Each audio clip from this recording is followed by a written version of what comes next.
देखिए, कोरोना जो है बहुत तेज़ फैल रहा है और लगभग 2 लाख केसेस जो है वो पर डे आ रहे हैं। ऐसे में अ, आप भी बचिए और पढ़ाई वाला काम करते रहिए। बाहर आने से जाने से परहेज़ करिए। कहीं आप घूमने टहलने मत जाइए या कोई काम कर रहे हैं तो भीड़ भाड़ वाली जो जगह है ना, वहाँ से बचिए। इन सब से परहेज़ कीजिए, पढ़ाई से परहेज़ मत कीजिएगा। और ये अच्छा मौका है आपके लिए है, कुछ करने का सबसे अच्छा मौका है कि आपको स्कूल भी नहीं आना है और घर बैठे ही आप जो है तैयारी अच्छे से कर सकते हैं। बस ये मौसम थोड़ा सा ठंडक का है, इससे आपके मन में आलस्य ना आए, ये थोड़ा सा अवॉइड कीजिए और इस समय का उपयोग कीजिए। कहते हैं ना, वो प्रधानमंत्री जी ने कहा था कि आपदा को अवसर बनाना है। तो ये जो समय है, इसको आप कहीं ऐसा निवेश कीजिए कि उसका कई गुना रिटर्न आपको मिले। समझ रहे हैं ना?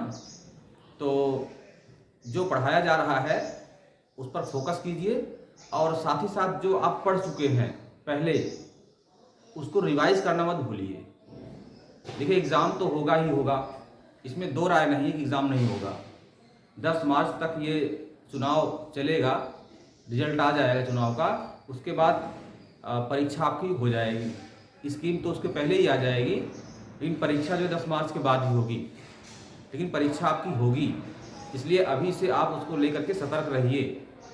जितना कोर्स आपका है, जो पढ़ाया गया है, उसको आप दोहराते रहिए और जो आगे पढ़ाया जा रहा है उसको फिर आप पढ़ते जाइए, नोट्स बनाते जाइए, मतलब पूरा समय आप दीजिए। ठीक है ना? मैं टॉपिक पे आ जाता हूँ। अन्योन्य प्रेरकत्व या अन्योन्य प्रेरण गुणांक क्या होता है, ये आपको कल बताया गया था कि जब दो कुंडलियाँ होती हैं और दोनों कुंडलियों में आपस में इंटरेक्शन होता है, मतलब एक कुंडली में अगर धारा के मान को हम घटाते हैं, बढ़ाते हैं, तो दूसरी कुंडली में प्रेरित धारा उत्पन्न हो जाती है। तो ये जो घटना होती है क्या कहलाती है? Mutual induction. और हमने ये भी बताया था कि इसका जो बेस्ट एग्जाम्पल है वो क्या है? ट्रांसफार्मर है आपका। ठीक है ना?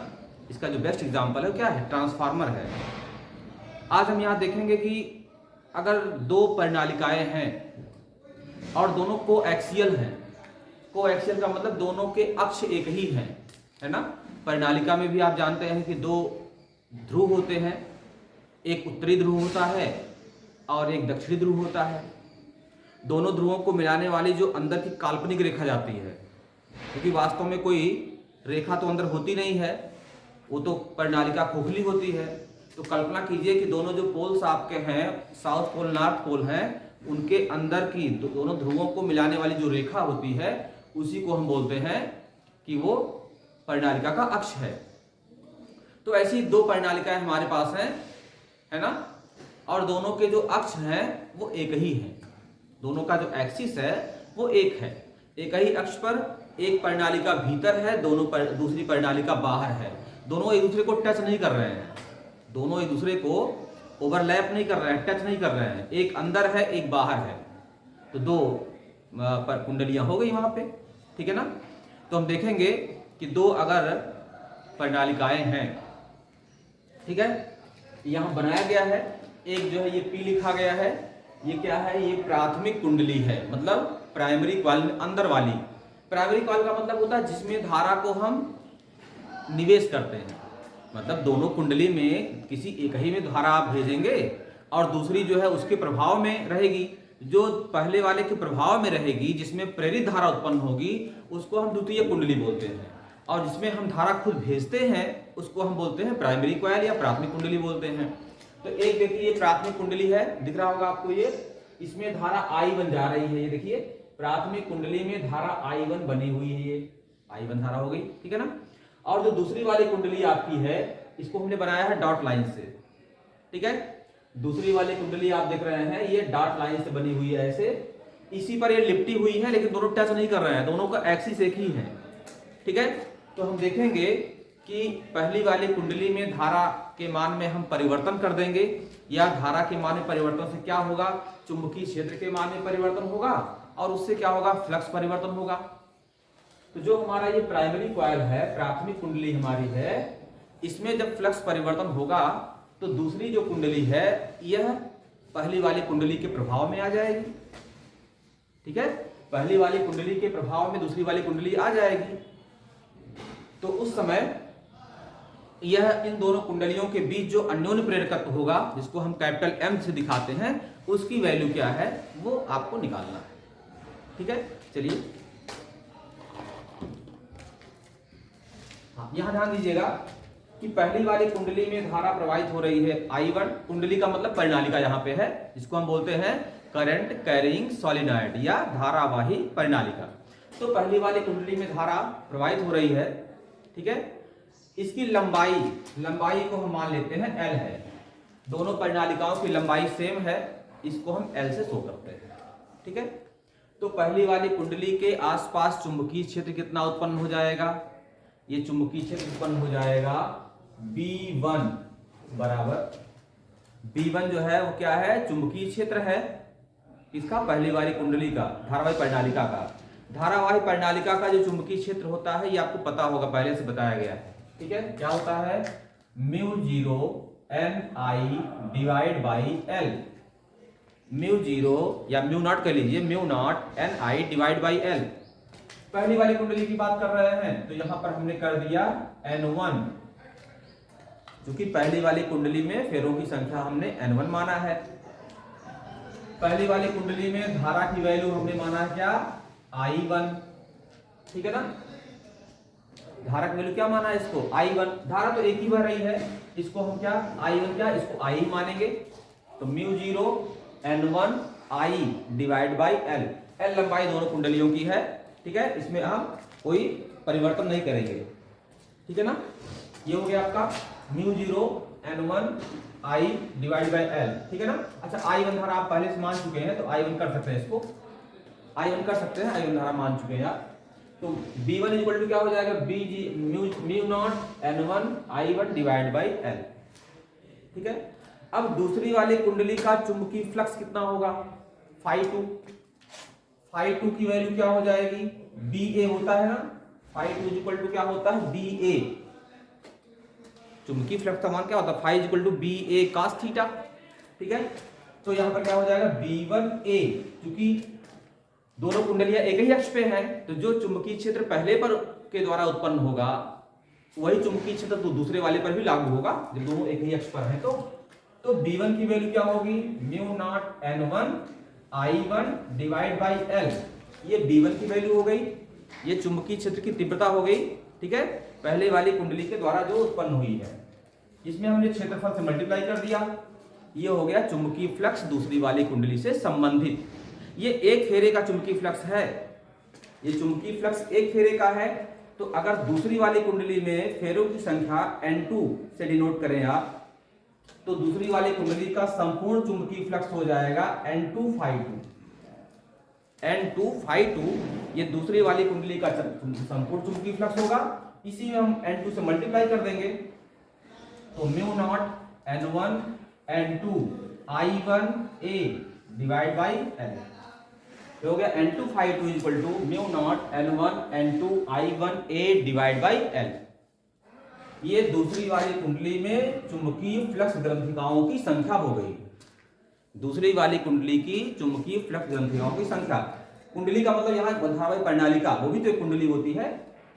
अब यहाँ पर क्या करेंगे हम, M इक्वल टू दो कुंडलियों के बीच अन्योन्य प्रेरण गुणांक या अन्योन्य प्रेरकत्व का फार्मूला होता है M equal to N2 Φ2 divide by I1।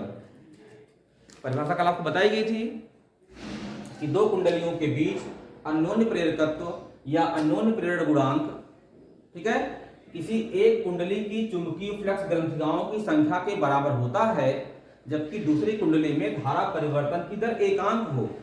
यदि I1 की वैल्यू हम 1 कर देंगे तो M इक्वल टू N2 Φ2 हो जाएगा।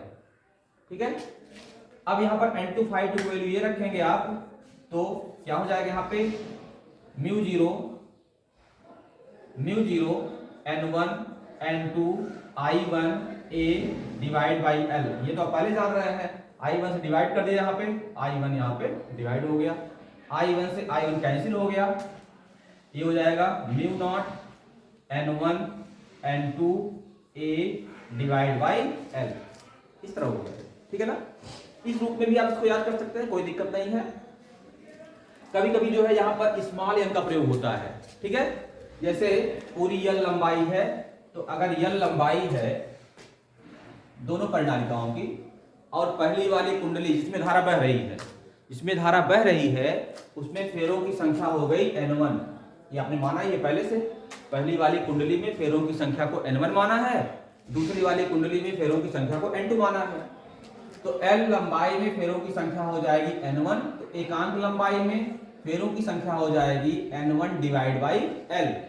और इस एकांक लंबाई में जो फेरों की संख्या होती है इसको स्मॉल n से डिनोट करते हैं। जहां पर स्मॉल n टर्म प्रयोग में आएगा तो आप जान जाइएगा कि प्रति एकांक लंबाई में फेरों की संख्या है। ठीक है ना, प्रति एकांक लंबाई में फेरों की संख्या है वो।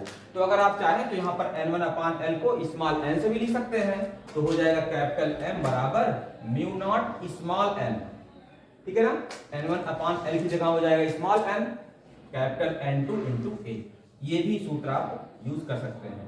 तो दो अगर कोएक्सियल सोलेनॉइड है या धारावाही परिणालिकाएं हैं जो कि एक अक्ष पर स्थित हैं, तो उनके बीच जो अन्योन्य प्रेरकत्व होता है वो इतना होता है। ठीक है ना, ये आप इसको याद कर सकते हैं। एक चीज देखिए, चाहे स्वप्रेरकत्व हो या अन्योन्य प्रेरकत्व हो, कभी कभी पूछता है कि किसी कुंडली के भीतर, कोई कुंडली है, उस कुंडली के भीतर अगर हमने कोई चुंबकीय पदार्थ रख दिया है, जैसे कोई लोहे की छड़ रख दिया है, निकिल की, कोबाल्ट की, जो भी कोई चुंबकीय पदार्थ है, अगर उसकी छड़ को हमने रख दिया तो अन्योन्य प्रेरकत्व पर क्या प्रभाव पड़ेगा। ठीक है ना, पूछता है कि अन्योन्य प्रेरकत्व पर या अन्योन्य प्रेरण गुणांक पर या स्वप्रेरकत्व पर, स्वप्रेरण गुणांक पर क्या प्रभाव पड़ेगा। तो आप एक शब्द में, एक सेंटेंस में याद रखिए कि कोई भी चुंबकीय पदार्थ, ठीक है ना, अगर किसी धारावाही परिणालिका के भीतर, किसी कुंडली के भीतर रखा जाता है तो स्वप्रेरण गुणांक का मान, या अन्योन्य प्रेरण की बात है, दो कुंडलियां मतलब है, तो अन्योन्य प्रेरण गुणांक का मान बढ़ जाता है। क्या होता है, ये बढ़ जाता है, क्योंकि कोई चुंबकीय पदार्थ रखेंगे, ठीक है, तो प्रेरण घटना के नाते चुंबकीय बल रेखाओं की संख्या में बढ़ोतरी हो जाती है, अर्थात चुंबकीय क्षेत्र की तीव्रता B का मान बढ़ जाता है, जिससे चुंबकीय फ्लक्स का मान बढ़ जाता है। और चुंबकीय फ्लक्स का मान जब बढ़ जाएगा तो M की वैल्यू या L की वैल्यू बढ़ जाएगी, सिंपल सी बात है। ठीक है ना, तो किसी भी चुंबकीय पदार्थ के रखे जाने पर क्या होता है, अन्योन्य प्रेरण गुणांक का मान या स्वप्रेरण गुणांक का मान बढ़ जाता है। ठीक है, चलिए अब इसमें जो अगला टॉपिक है, एक लास्ट टॉपिक इसमें से है एडी करंट्स या भंवर धाराएं। भंवर धाराएं या एडी करंट्स क्या होती हैं वो आपको जानना है। ठीक है, भंवर धाराएं,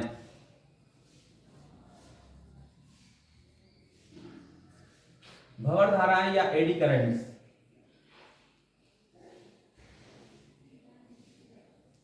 क्या होती हैं, इसको आप जान सकते हैं। देखिए, भंवर धाराएं क्या है, इसके कुछ लाभ भी है, कुछ इसके नुकसान भी है, इसके दोष भी हैं। भंवर धाराएं क्या होती हैं, जब कोई पदार्थ है ना, जैसे लोहे की छड़ है या कोई भी चुंबकीय पदार्थ है, अगर वो किसी ऐसे चुंबकीय क्षेत्र में रखा हुआ है, ठीक है ना, जिसमें कि चुंबकीय क्षेत्र का मान परिवर्तित हो रहा है, चुंबकीय क्षेत्र का मान बहुत तेज गति में परिवर्तित हो रहा है, अर्थात हम कह सकते हैं कि वो पदार्थ जो है परिवर्तित चुंबकीय क्षेत्र में रखा हुआ है।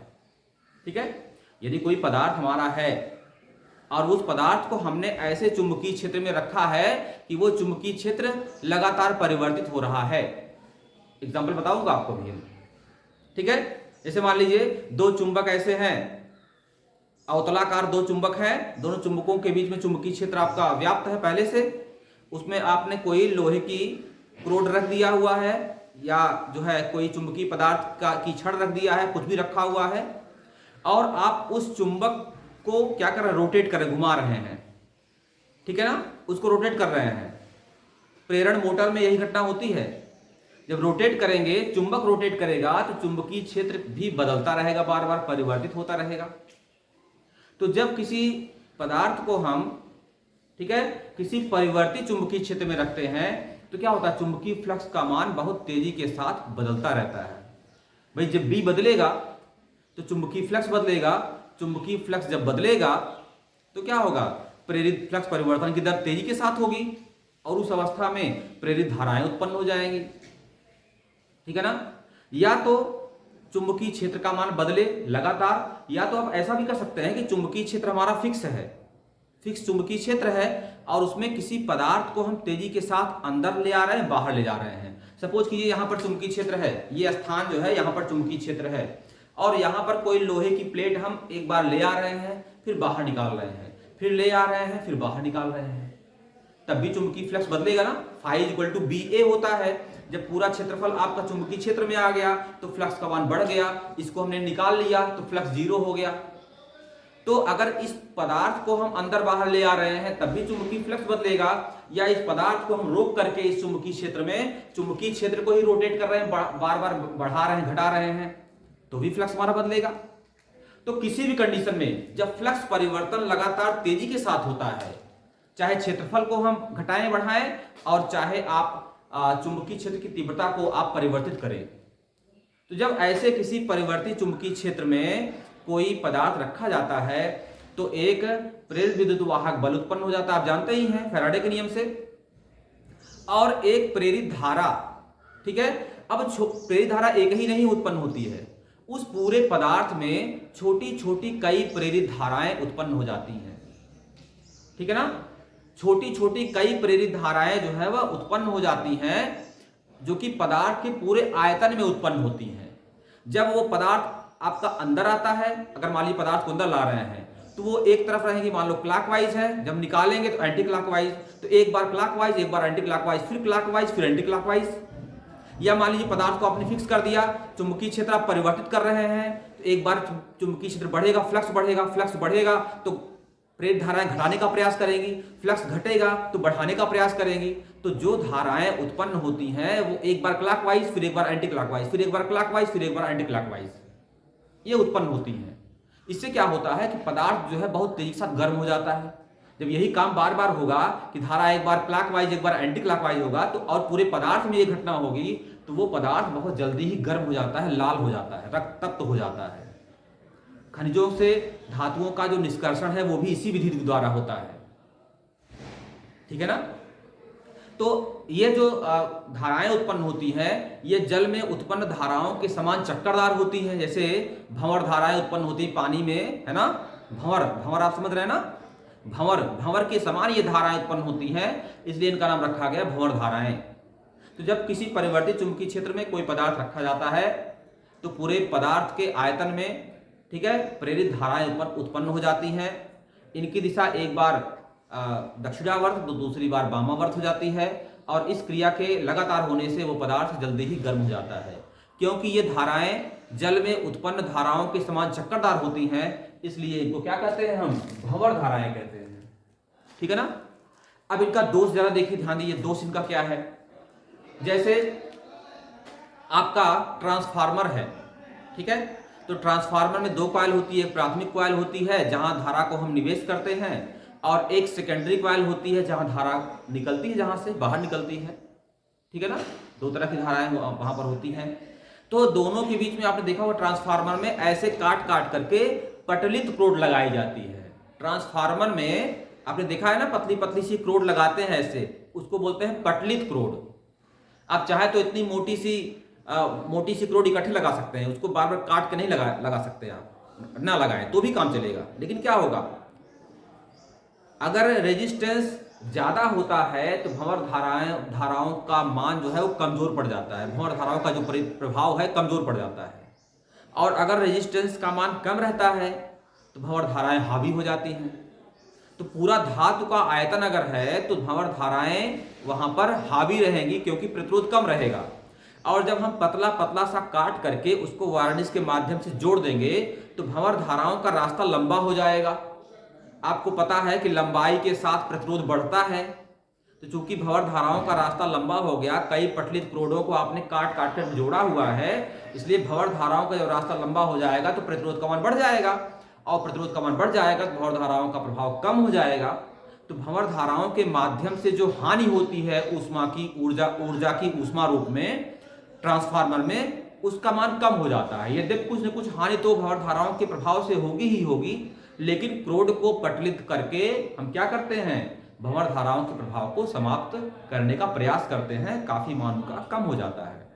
ये पूछा जाता है ट्रांसफार्मर में कि क्रोड को पटलित क्यों लगाया जाता है, तो उसका एक सेंटेंस में उत्तर है कि भंवर धाराओं के प्रभाव को कम करने के लिए।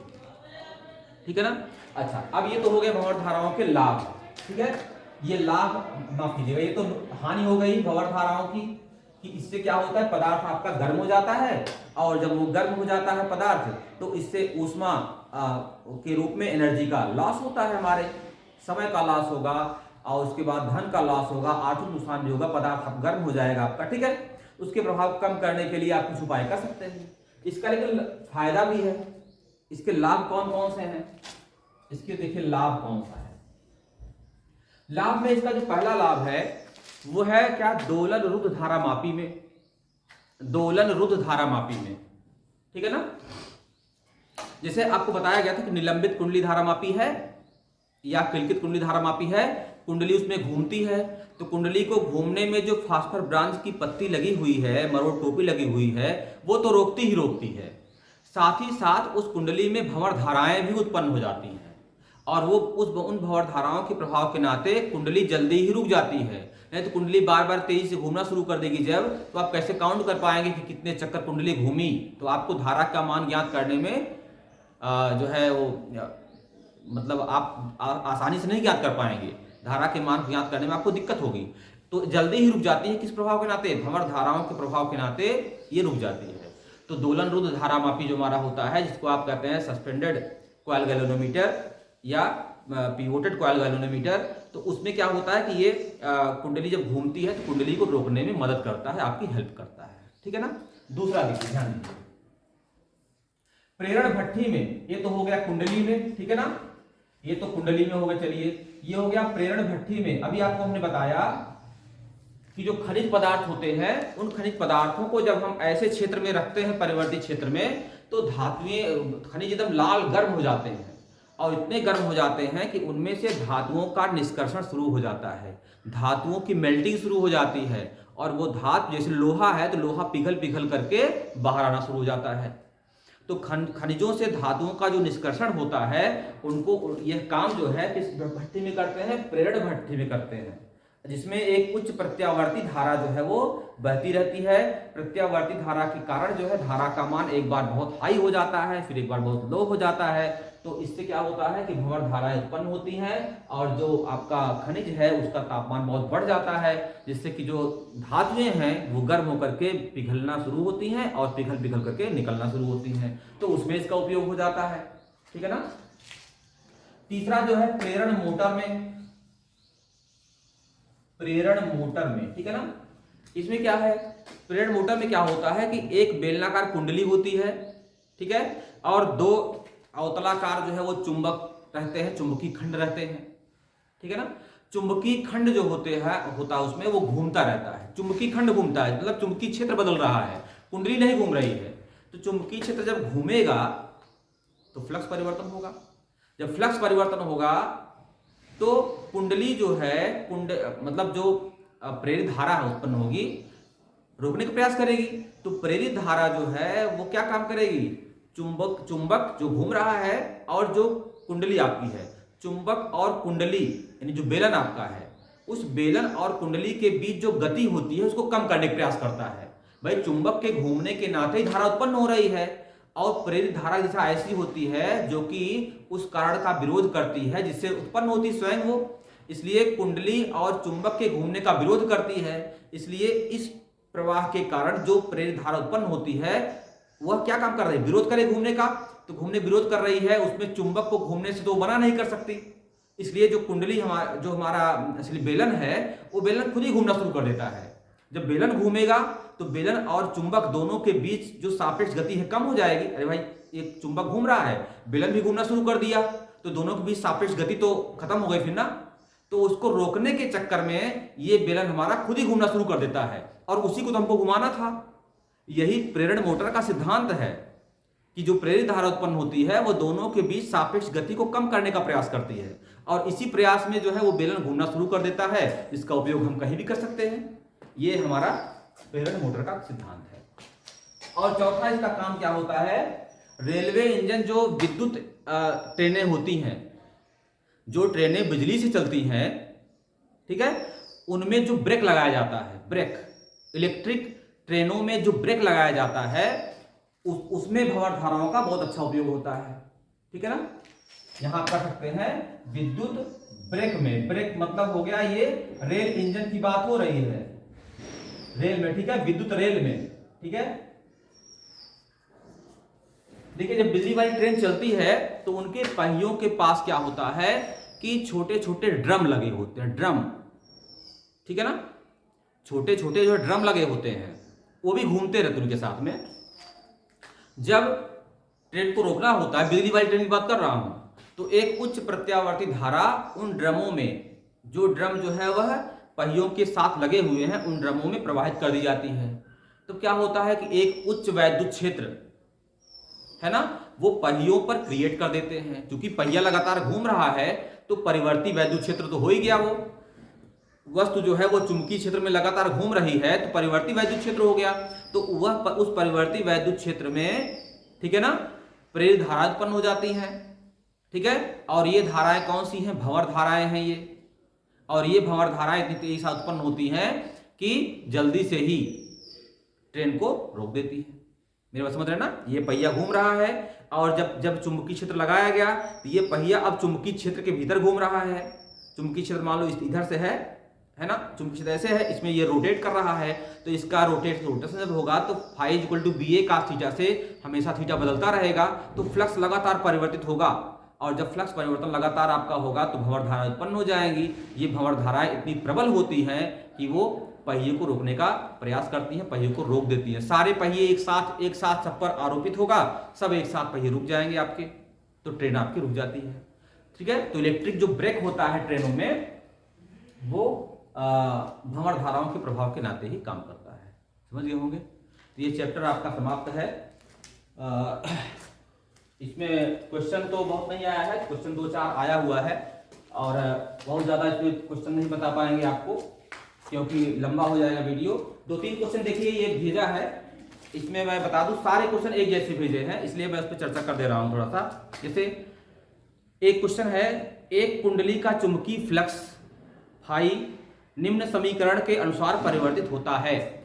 अब देखिए फाई की वैल्यू दिया हुआ है, phi equal to 4t² plus 10t plus 5 ऐसे दिया हुआ है। ठीक है ना, मिली वेबर है, कोई बात नहीं, मिली वेबर है तो विद्युत वाहक बल उसी हिसाब से आएगा, मिली वोल्ट में आएगा। पूछ रहा है कि 4 सेकंड बाद, ठीक है ना, 4 सेकंड बाद कुंडली में प्रेरित विद्युत वाहक बल का मान बताइए। ठीक है ना, तो यहां पर क्या है, फ्लक्स दिया हुआ आपका 5 दिया हुआ है, और ये क्या रहा है कि बताइए 4 सेकंड के बाद जो है कितना विद्युत वाहक बल प्रेरित होगा। ठीक है, टाइम के साथ इसमें परिवर्तन दिया है। मान लीजिए t की वैल्यू आपने 1 रखा तो हो जाएगा 4 प्लस 10 प्लस 5, 10 4 14 5 19। ठीक है, 19 मिली वेबर ये चुंबकीय फ्लक्स इस समय है। 2 रखेंगे आप, 2 सेकंड के बाद कुछ और आ जाएगा, 3 के बाद कुछ और आ जाएगा। तो जो जो टाइम बढ़ रहा है वैसे वैसे फ्लक्स परिवर्तित हो रहा है, और जब फ्लक्स परिवर्तन होगा तो आपको पता है कि विद्युत वाहक बल तो प्रेरित हो ही जाएगा। तो वही पूछ रहा है। तो ऐसे सारे क्वेश्चंस में आप क्या करना है, E इक्वल टू होता है -d∅/dt। ठीक है ना, लेकिन यहां पर माइनस चिन्ह केवल ये दिखाता है कि विद्युत वाहक बल जो उत्पन्न होता है वो फ्लक्स परिवर्तन का विरोध करता है, इसलिए क्या करेंगे हम, माइनस को इग्नोर कर देंगे। तो निकाल लीजिए d/dt और फाई की वैल्यू रख दो यहाँ पे 4t² प्लस 10t प्लस 5 ऐसे रख दिया हमने इसको। अब इसका कर दीजिए आप डिफरेंशिएशन कर दो इसका, तो हो जाएगा ये देखो 4t² करो डिफरेंशिएशन, इतना तो आप जानते हैं डिफरेंशिएशन है ना, t² क्या होगा 2t होगा, तो 4 पहले से है, 4 2 8 हो जाएगा, तो हो जाएगा 8t प्लस 10t है तो t का डिफरेंशिएशन 1 हो जाएगा, बचेगा आपका 10। 5 कांस्टेंट है, इसका डिफरेंस 0 हो जाएगा। ठीक है, तो आपका हो गया E इक्वल टू क्या आ गया 8t + 10। अब पूछा है कि 4 सेकंड बाद बताओ कितना विद्युत वाहक बल 4 सेकंड में कितना प्रेरित होगा। तो t की वैल्यू यहां रख दो 4, तो हो जाएगा 8 चौक 32, 32 और प्लस ये हो जाएगा आपका 42, ये क्या हो जाएगा मिली वोल्ट। ठीक है, क्योंकि मिली वेबर में दिया हुआ था फ्लक्स, तो यह आ जाएगा मिली वोल्ट। ठीक है, तो 42 मिली वोल्ट आपका आंसर हो जाएगा। ऐसे देखो एक क्वेश्चन, 2-3 क्वेश्चन इसी तरह से थे। एक एनसीईआरटी का भी था, उसको मैं लंबा थोड़ा सा रहेगा, वो कल चर्चा करूंगा उस पर। एक क्वेश्चन जैसे और पूछा हुआ है, एक चुंबकीय क्षेत्र का फ्लक्स एक बंद चुंबकीय लूप में समय के साथ, देखो फ्लक्स ये है phi = AT² + BT + C, AT² + BT + C के अनुसार परिवर्तित होता है। ठीक है, जहां A की वैल्यू है 0.3, B की वैल्यू है 0.6, C की वैल्यू है 0.8। इसमें A, B और C की वैल्यू दिया हुआ है 0.3, 0.6, 0.8 दिया हुआ है। पूछा है t बराबर 2 सेकंड पर प्रेरित विद्युत वाहक बल का मान कितना होगा। ठीक है ना, ये पूछा है, तो कोई दिक्कत नहीं, इसमें A, B, C की वैल्यू जो है वो रख दीजिए। तो यहां हो जाएगा phi = क्या हो जाएगा 0.3 × t² + 0.6 × t + 0.8। तो जैसे ही ऊपर वाला क्वेश्चन आपका है, ये वाला क्वेश्चन है, वही सेम यहाँ पे है 0.3t² + 0.6t + 0.8। इसका डिफरेंशिएशन कर लो, d5/dt आ जाएगा। उसके बाद यहाँ पे क्या है, t जहाँ रहेगा वहां उसकी वैल्यू रख दो 2 सेकंड, तो आपको आंसर मिल जाएगा। ठीक है, तो जो क्वेश्चन मेरे पास आए थे, एक एनसीईआरटी का आया था, मैंने बताया कल बताऊंगा आपको मैं, और जो आए थे ना इस तरह 3-4 क्वेश्चन 5 क्वेश्चन थे, सब इसी तरह से हैं। तो जहां आप ऐसे फ्लक्स को देखें कि परिवर्तित हो रहा है, वहां आप अवकलन कर दीजिए। अवकलन कर देंगे तो आपको जो है विद्युत वाहक बल का मान मिल जाएगा। जो टाइम दिया रहेगा टाइम वहां रख दो। अगर कोई और डिफरेंट इससे क्वेश्चन मिले आपको तो आप मैसेज करिएगा ग्रुप में, मैं उसको कल के वीडियो में उस पर बात कर लूंगा आपसे। ठीक है, चलिए खुश रहिए, मौज कीजिए।